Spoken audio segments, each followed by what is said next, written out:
नारायण कवचम् राजोवाच यया कुप्त सहस्राक्ष सवाहान्ब्री पुसेनिका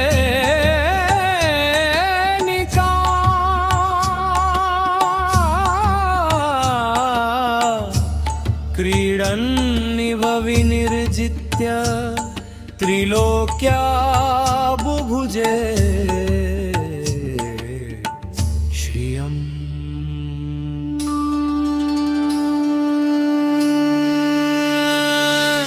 भगवन्स्तन्ममाख्याहि वर्मनारायणात्मकम् यथा तथायिन शत्रुं येन गुप्तो जयन्मृधे। श्रीशुक उवाच वृतः पुरोहितस्त्वाष्ट्रो महेन्द्रायानुपृच्छते नारायणख्यं वर्माह तदिहैकमनाशृणु। विश्वरूप उवाच भवतानङ्घ्रिपाणिराचम्य स पवित्ररुदन्मुखः कृतस्वहात्करन्यासो मन्त्राभ्यावाग्यतः शुचिः। नारायणमयं वर्म सन्नह्येद्भय आगते पादयोर्जानुनोरुवोरुदरे हृदयथोरसि मुखे शिरस्यानुपूर्व्यादोकारादीनि विन्यसे।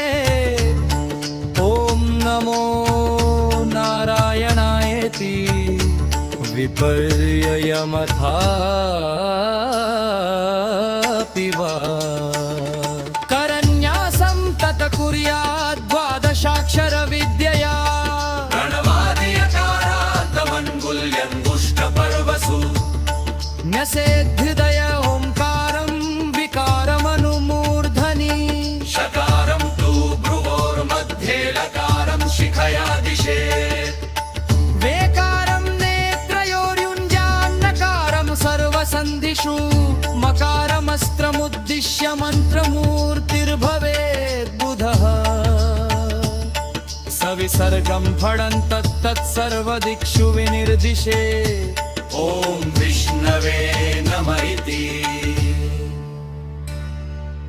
आत्मानं परमं ध्यायेत् ध्येयं षट्शक्तिभिर्युतम् विद्या तेजस्तपो मूर्तिमिमं मन्त्रमुदाहरेत्।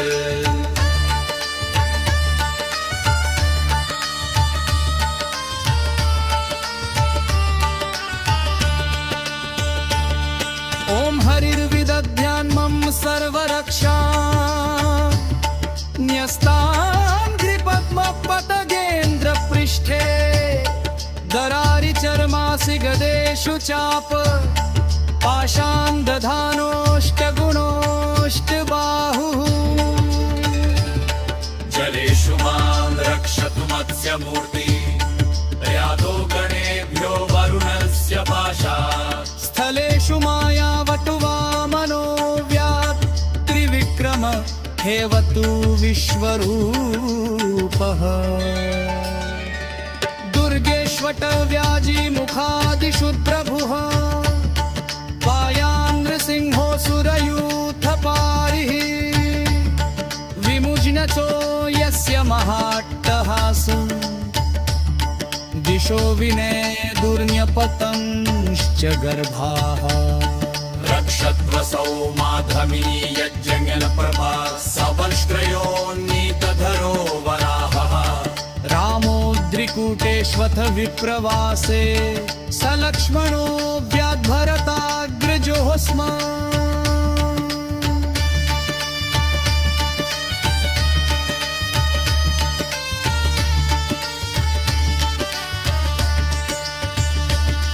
मामुग्धरर्मादखिल प्रमादा न नारायण पातु नरश्च हासात्। दत्तस्वयोगादथ योगनाथः पायाद्गुणेशः कपिलः कर्मबन्धा।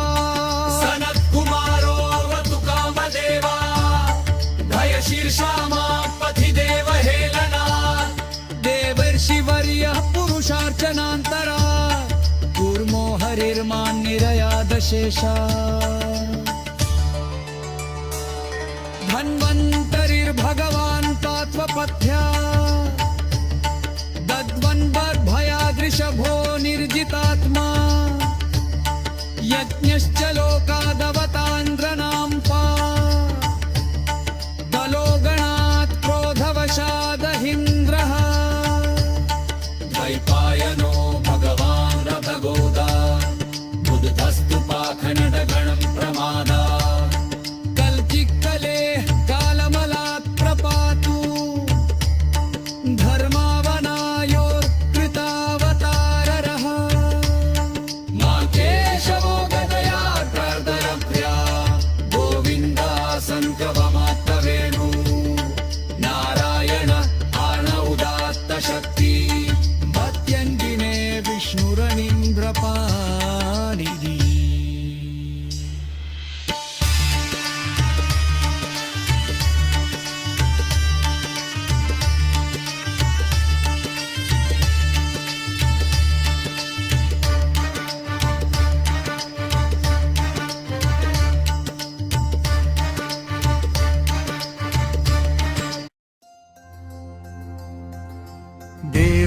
देवोपराह्णे मधुहोग्रधन्वा सायं त्रिधामावतु माधवो मां दोषे हृषीकेश उतार्धरात्रे निशीथ एकोऽवतु पद्मनाभः श्रीवत्सधामा पररात्र ईशः प्रत्युष ईशोऽसि धरो जनार्दनः दामोदरो व्यादनुसन्ध्यं प्रभाते विश्वेश्वरो भगवान् कालमूर्तिः चक्रं युगान्तानलतिग्मनेमि प्रमत्समन्ताद् भगवत्प्रयुक्तं धन्तग्धिदन्तघ्यरीसंयमाशु तक्षं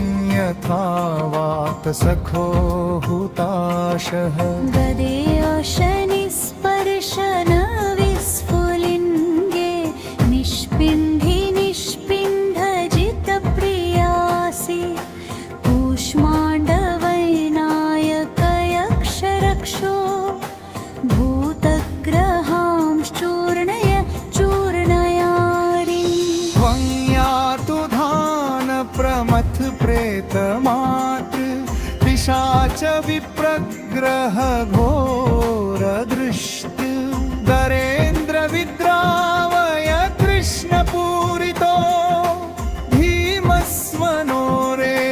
भीमस्वनोरेर्हृदयानि कम्पयन् वन्तिग्मधारासि वरारिसंज्ञ नीशप्रयुक्तो मम छिन्धि छिन्धि चक्षुषि चर्मञ्छतचन्द्रछादय विषामघोनाहर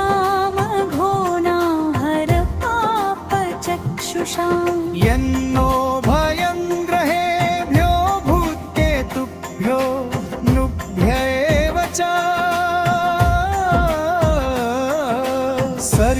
सरीसृपेभ्यो दंष्ट्रिभ्यो भूतेभ्यो भवा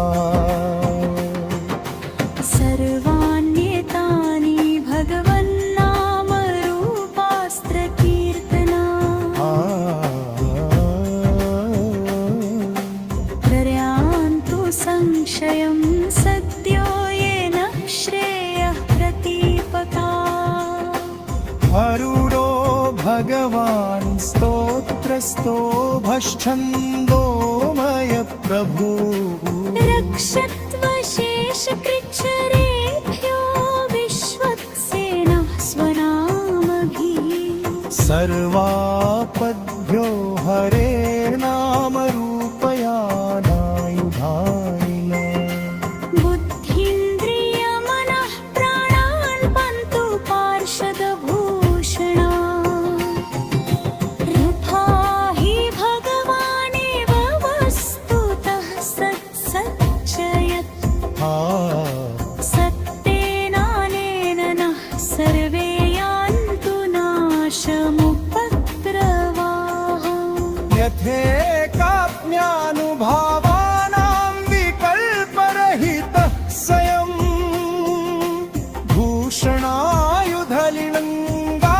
भूषणायुधलिङ्गाख्याधत्ते शक्ति स्वमायया तेनैव सत्यमानेन सर्वज्ञो भगवान् है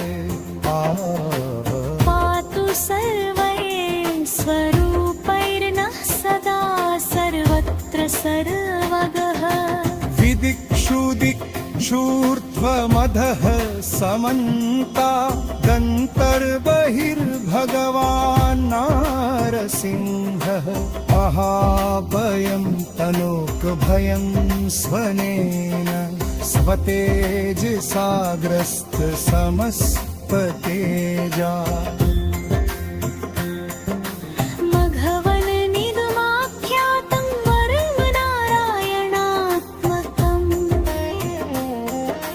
विजेष्यस्यञ्जसा येन दंशितोऽसुरयूथपान् एतद्धारयमाणस्तु यं पश्यति चक्षुषा पदावासं स्पृशेत् सद्यः साध्वसात् स विमुच्यते न कुतश्चित् भयं तस्य विद्यां धारयतो भवेत् राजदस्युग्रहादिभ्यो व्याघ्रादिभ्यश्च कर्जी इमां विद्यां पुरा कश्चित् कौशिको धारयन् विदः योगधारणया स्वान्नं पिञ्जहो सवरुधन्वनी तस्योपरि विमानेन गन्धर्वपतिरेकदा ययौ चित्ररथः सेभुर्भुतो यत्र न जक्षयः गगनान्यपतत् सद्यः स विमानो ह्यवाक्षिरा